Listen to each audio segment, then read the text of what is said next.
Setbacks is something that all of us have faced. It's important to stay away from distractions when you know that you need to focus on an important task. Some break. I think breaks help. You just need to get off. And of course, honesty and communication amongst your team certainly matters.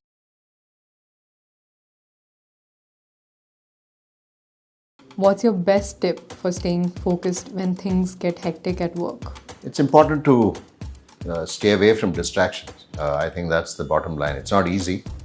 It could be any phone, any distraction. I think just to stay away from that, minimize as many distractions as possible when you know that you need to focus on an important task. That is number one. Number two, it's not necessary that you need to just be fully involved. Yes, it is important when you're doing a task, you need to be fully involved, but at the same time, it's important to take some break. I think breaks help.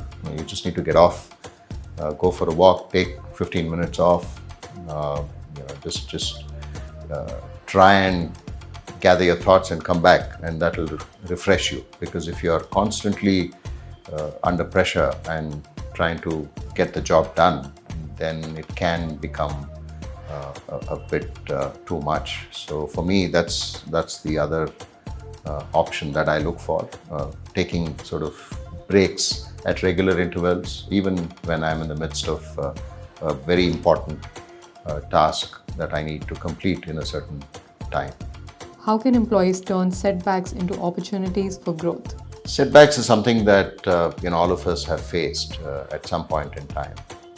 I think what is important is to first recognize and accept that it's a setback. We sort of constantly in denial mode. If you're in denial mode, then it doesn't help. So it's important to accept. That's the first job, which is really tough. It's not easy saying that, look, this is something that has happened. And then, yes, once you have sort of accepted that, then it becomes easier for you to sit down and analyze why it has happened and what corrective measures that one could take. And again, refocus, reset your goals, and just be at it.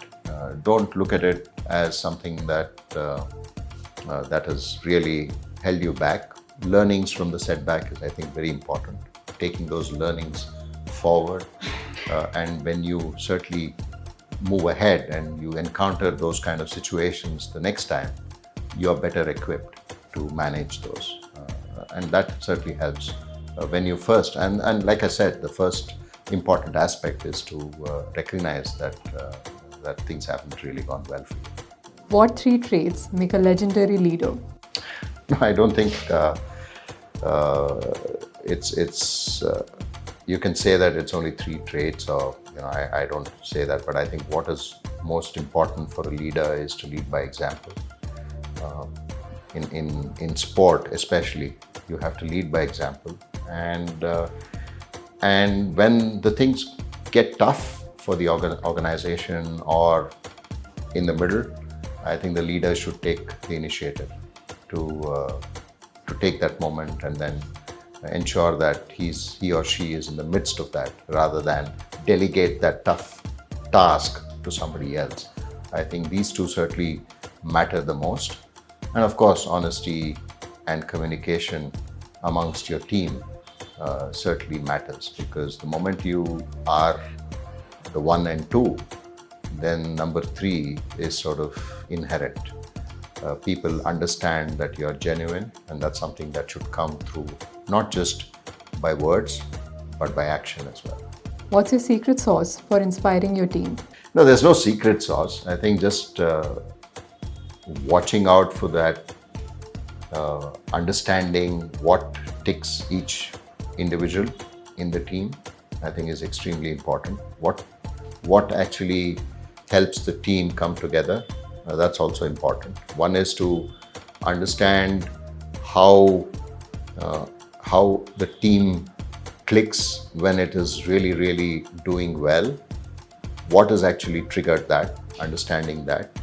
Then when things are not going your way, what is that one thing that certainly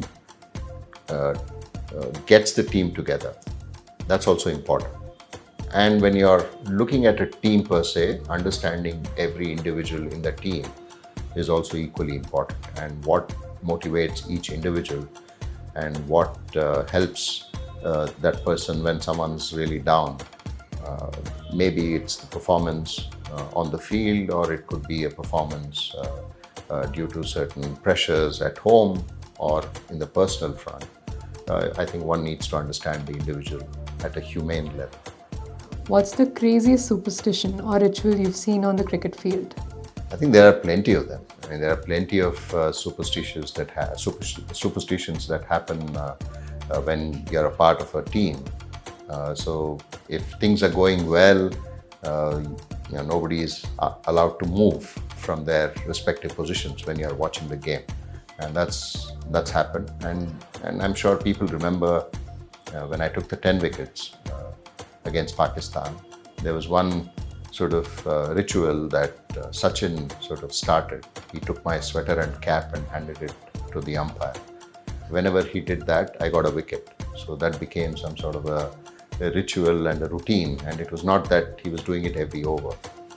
So these kind of things happen. Not just you sort of have that set superstition going, but certain times in certain situations something works, and then that sort of sticks on, and not just for that moment, but it carries on to the next match or the next event as well.